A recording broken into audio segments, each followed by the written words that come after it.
Hello, hello, and welcome to the Rock Metal Podcast. I am your host, John Harris, and today on the Rock Metal Podcast, we have WOLFRIK. They have a new album called Clones, which is coming out on February 25th of 2022 via Thousand Island Records. And I'm being joined by Mark to share some more information about this stellar release. So, Mark, welcome to the show. Hey, thanks for having me.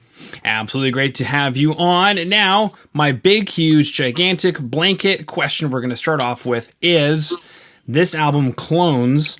What went into crafting this album? And that could be, and I mean broad, like, is there a theme? Is there a concept? Did you want to talk about the production? Whatever it is that consciously went into crafting this record, let's start there. Okay, so I guess a good place to start would be after 2019, we did a European run. We did a cross-Canadian country run with No Fun at All as well. After that tour, we parted ways with our guitar player, Kevin Perry, who later passed away, which is kind of an unfortunate situation, but something that I always feel is, worth bringing up because he did have, a big part in this band. Not so much the record, but parting ways with him kind of created an opportunity for us to explore options with a new player. That's where Nathaniel Court kind of came into play, our new current guitar player. Him and I, did all the strings on the record and in the band.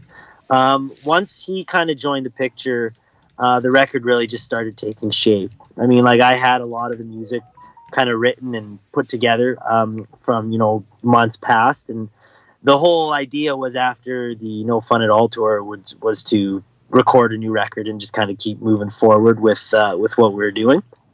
Obviously, COVID pumping the brakes on life was, impacted us. It just like it impacted, everybody else in the world. So we had a lot of time to kind of sit on these songs and kind of carve out a record that we were going to be super stoked about when things got back to normal.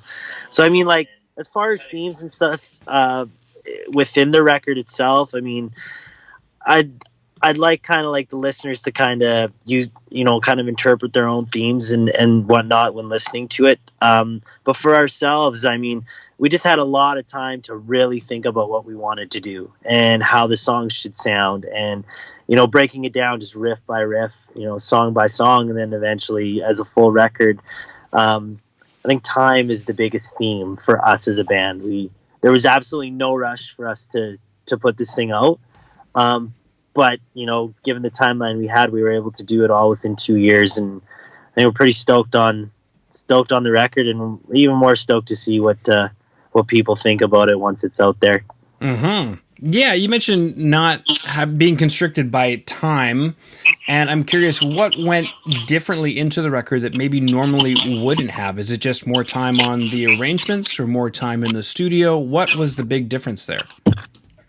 I think the biggest thing was just more time on the arrangements, which kind of led into everything else. Like, we were never really in a rush to release anything. Our team was very patient and just kind of said, guys, take your time, and when you're ready to put something out, we'll put it out. Our labels wanted to hear a little bit of the music along the way, so we kind of recorded this album in 3 different chunks. We did 3 songs, and then 4 songs. So it was kind of cool because after the first 3, you kind of got a feel for the studio and a feel for how the recording process was going to go. And then you had that little break in between the next time we went in to kind of craft the songs in a way where we were a little bit more prepared for the studio. So by the 3rd time in, we were so ready to record that, each time we were in the studio, it took less time than the time previous.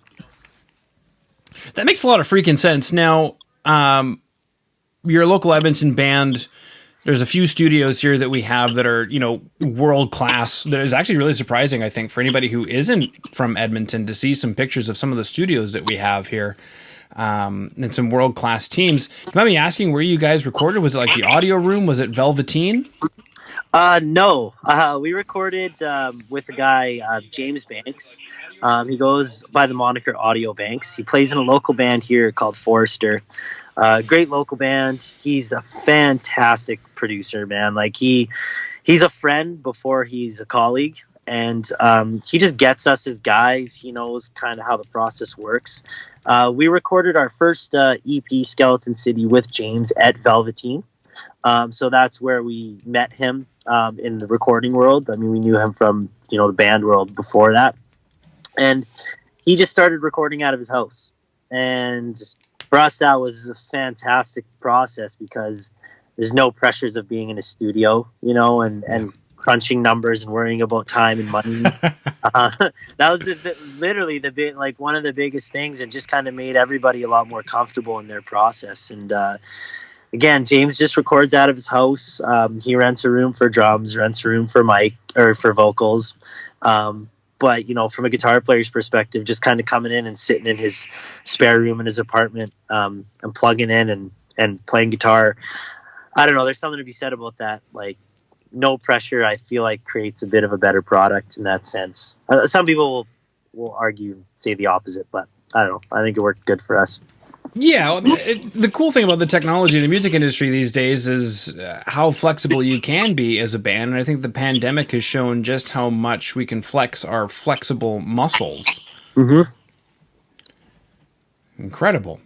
Yeah, it was great, man. Again, it comes back to that whole time thing. There was no real time constraints. And I mean, there's obviously deadlines. It wasn't just like you just, hey guys, send us a record when, when it's done or whatever. But overall, there wasn't a whole lot of time constraints on this thing, which, made it a lot easier for us in the long run. Yeah. Now, bringing in Nathaniel, how did that change the dynamic of the band? And that could be from writing, that could be from the sound of it, all of it. How did that change things? All of it. He's just a pro, man. I don't know, as far as the writing and music and stuff like that, he knows his theory when it comes to music. So that's a huge help for a bunch of guys that don't know their theory. We just write music because we think it sounds good, but he can, put pen to paper, and it really affects the outcome of the product when you have somebody that's knowledgeable in music by the book. But also his work ethic. I mean, he moved from Red Deer to Edmonton to make this all work.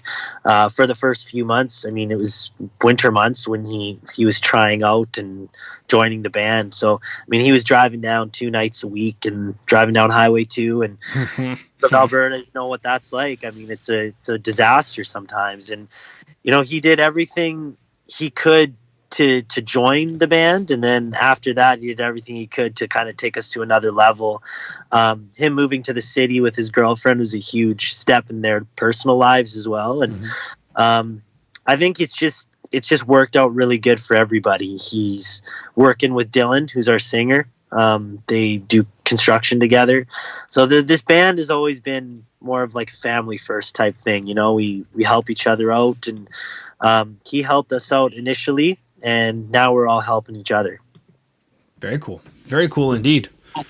Okay, so we got a new guitar player who knows some theory. We're recording with James Banks. We got a team behind us here. How did Thousand Island Records get involved? Because they're out of Ontario, right? They're out of Quebec. Okay. And so it's just kind of, it's weird, man. We were just, again, playing shows locally, doing, the support slots where we could get them. We played a show with This Is a Standoff.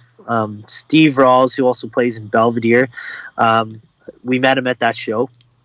He really liked us, and it just kind of sparked this whole thing. Through him, we got lined up with the Thousand Island crew in Quebec, the Lockjaw Records crew in the UK. And I mean, thanks Steve for all of that. I mean, without his help, we wouldn't be at the point where we're at today, where we're talking about, putting out a record and, touring, in 2022 the way we're planning to. So, yeah. I guess, what's that like? Because you mentioned you didn't think you'd be in a position to be able to do all of that. So was it easier than you thought? Was it like a mountain out of a molehill kind of thing? It was, again, I just rewind a little bit. In 2019, after we met Steve and linked up with the labels and everything, they sent us to Quebec for a short run. They sent us to Europe for 3 weeks, and they sent us across Canada on a support slot. And I think that, we were as a group always capable of doing that, but life is kind of fucked up because it's like who and it's timing and like you got to be good and you got to be also have a little bit of luck along the way, right? And I think going back to like some of the other local bands here in the city, and it's not a knock on anyone, it's just you can work really really hard at something and you can be better than everyone else, but I do still think that like life requires a little bit of luck and a little bit of timing. And as soon as that door opened for us, I felt like things just moved a lot quicker. It's like instead of taking one step, we were taking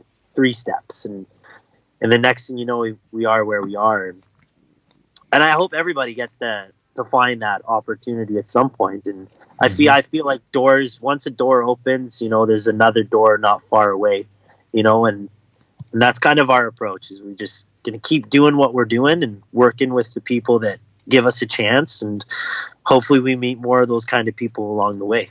Yeah. And if you don't, you just bash them.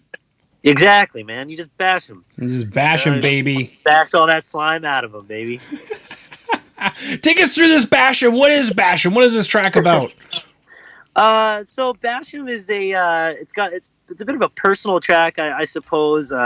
I don't want to speak on behalf of our vocalist Dylan too much because it is pretty close to him, but just a personal experience that he's gone through. Being a father and being a stepfather as well.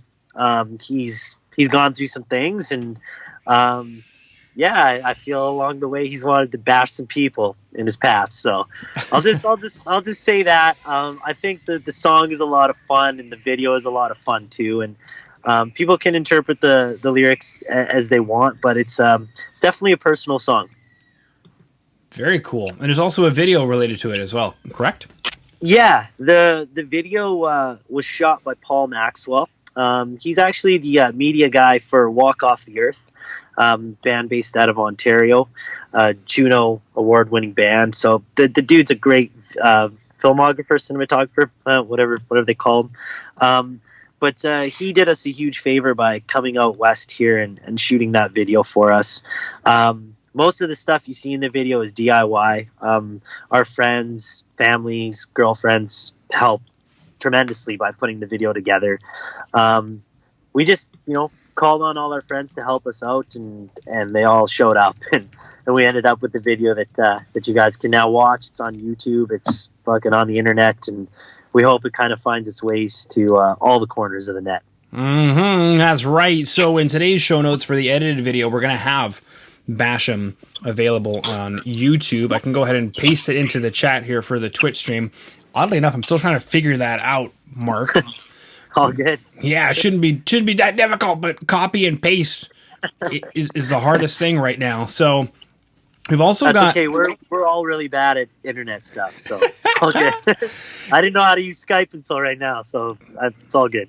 Very cool, my friend. Okay, so we've chatted about the new guitar player, Nathaniel, what that means for the band. We've chatted about recording with James Banks, a local shout-out to him. He is in Edmonton.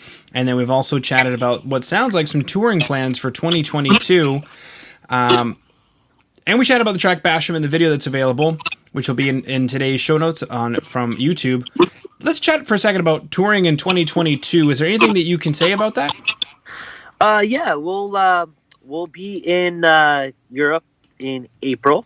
We are returning to Manchester Punk Festival. This will be our second time there. Shout out to that festival for having us again. To Ian Tree. He's one of the promoters there. He really, really believes in us and really digs us as guys. So huge shout out to him.